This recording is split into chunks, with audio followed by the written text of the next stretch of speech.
Leto dni po ukinitvi begunskega taborišča v Calaisu je območje še vedno magnet za migrante, ki poskušajo priti v Anglijo kot njihovo obljubljeno deželo. Ker ni več kampa in humanitarne pomoči, begunci spijo kar v zasilno postavljenih šotorih gozdnatega področja blizu Calaisa in Dunkirka. Popolnoma so odvisni od neuradne prostovoljne pomoči naključnih ljudi, ki jim prinesajo hrano in oblačila. Humanitarni delavci opozarjajo, da je tako duševno kot fizično stanje migrantov zelo slabo. Približuje se zima, med njimi je ogromno otrok, ki nimajo niti staršev. Migrantom je težko in v tem trenutku živijo v nevzdržnih razmerah. Lokalne oblasti bodo morale nekaj narediti, da ljudem pomagajo. Okrog 15.000 beguncev je iz Mjanmara prispelo na mejo z Bangladešem. Ljudje so obtičali na riževih poljih. Svetovna organizacija za prehrano zagotavlja beguncem visoko energetske piškote in riž, da bi nadomestili premalo kalorično hrano. Dostop do tega območja je zelo težak in humanitarni delavci za dostavo hrane do tega območja uporabljajo ladje za prevoz trave.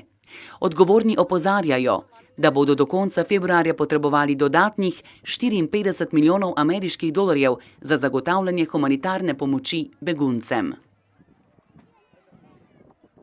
245 posameznikov z željo po veliki dozi adrenalina je skupaj naenkrat povezanih z vrvjo skočilo iz 30 metrov visokega mostu. Namen je bil podreti oziroma doseči svetovni rekord.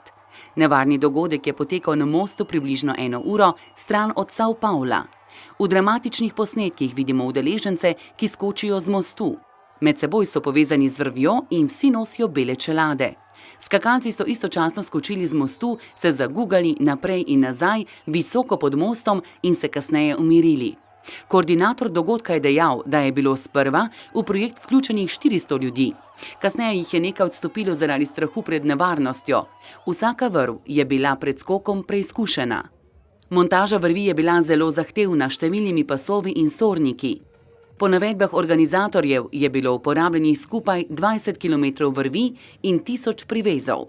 Uradne izjave, ali je bil dosežen svetovni rekord ali ne, še ni bilo. Zagotovo pa je bilo nevarno in polno adrenalina, vsaj za tiste, ki so skočili z mostu.